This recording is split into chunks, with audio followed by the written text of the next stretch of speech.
It seems like from day one of the Biden presidency, there has been nothing but new crises. The supply chain crisis, Afghanistan crisis, crisis in Ukraine, gas crisis, inflation crisis.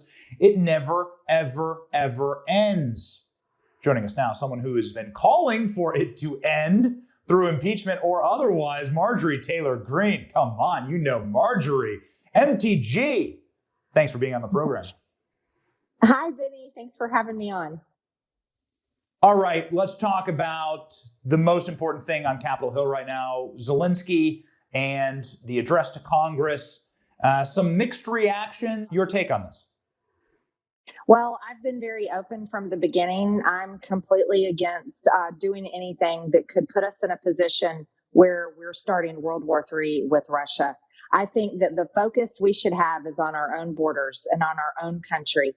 Now, while we completely feel for the people of Ukraine and are so heartbroken for what the people are going through, the real issue is the Biden administration and most of our members in Congress aren't doing anything that they should be doing to serve our borders, our people, do something to stop this out of control inflation and rising gas prices that no one can afford. Benny, I'll tell you this. The only calls I'm getting into my office from my constituents in Northwest Georgia are calls where people are calling and saying they cannot afford to fill up their gas tank. They can't afford gas to be able to drive their kids to school, to go to work, and they're hardly able to afford their grocery bills. They're very worried. They're very concerned about what's happening to the economy in our country. Now, Ukraine is not a NATO member nation, and they have said from the beginning that we only will be standing with our NATO allies. So the situation is that everyone needs to face this, and it's real difficult to do. We need to continue to help out the Ukrainian people, but we do not belong engaging in a war. I do not agree with engaging and starting a no-fly zone over Ukraine. And Congress already sent them $13.6 billion last week. Congress needs to be sending billions of dollars to secure our American border, where there's a potential war raging just below the southern border in Mexico. Yeah, that's right. I think you speak for the vast majority of Americans. Nobody wants to see something bad happen to a mother and a child, innocent civilians in Ukraine. It's a war zone.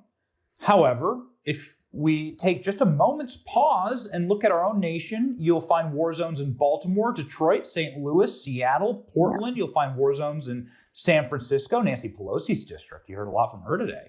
Don't hear anything about the Tenderloin district in San Francisco. Try walking there at night.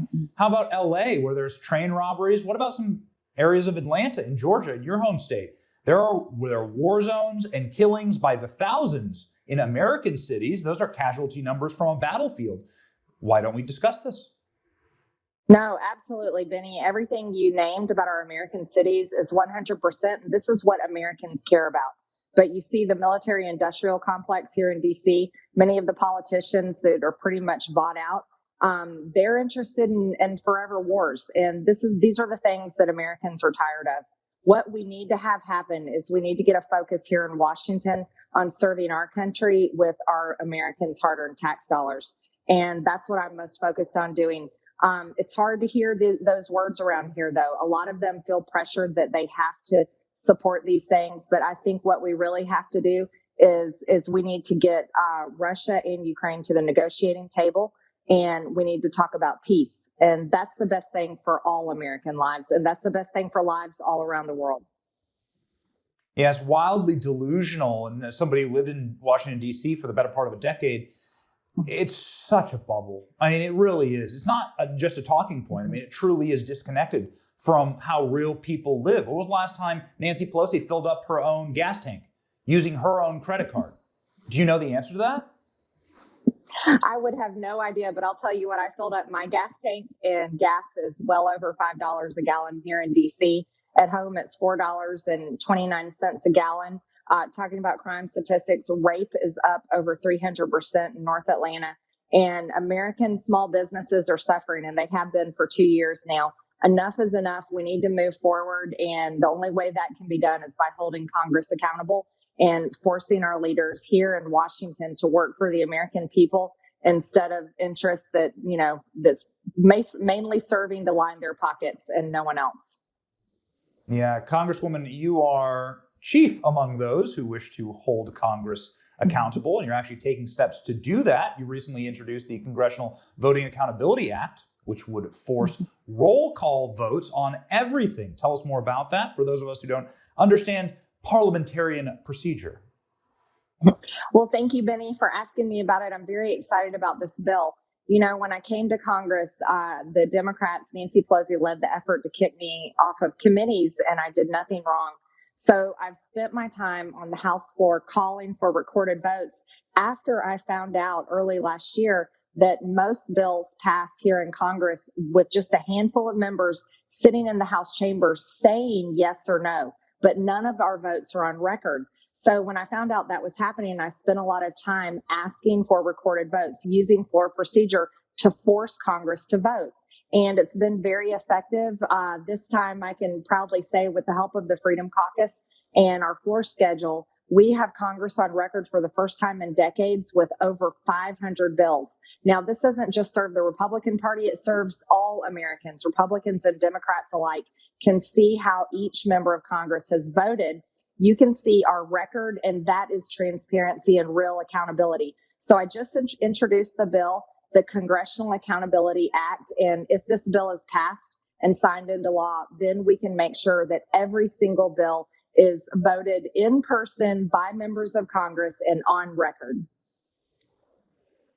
We only have 1 minute left. We would love to hear more about that. We would love to see that happen. I mean, people just don't really quite understand how DC works and how broken the place is. You're not a broken person. We follow you on Instagram. You're doing CrossFit. I mean, you are a fit person. You're young at heart. We have a young show and a young audience, but they've seen nothing but crisis their entire lives. If you're my age, I'm 35. You know, you're born into the Y2K crisis, and then you have the housing crisis. You have the global financial meltdown, COVID crisis, Iraq, Afghanistan, the pullouts, the disasters, and now Ukraine. It seems like just an ongoing crisis forever. Is there ever going to be any peace for our generation? I think there will be when we end the crisis in Washington, Benny, and the way you put it, crisis after crisis. And that's the way this town functions. As a successful business owner, I can tell you right now, Washington is broken and it doesn't work for the American people. Once we get the right people elected to serve here in Washington, to do the right thing and do the job we're all supposed to do, we can end the crisis after crisis. But I would call on you to ask everyone at home, hold people accountable. Call your members of Congress, call your senators, email them, talk to them, make appointments and come visit them.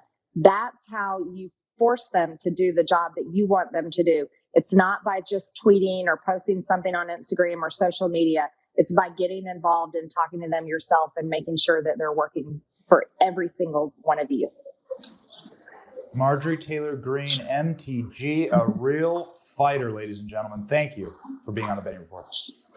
Thank you, Benny. It's good to be here. Thank you.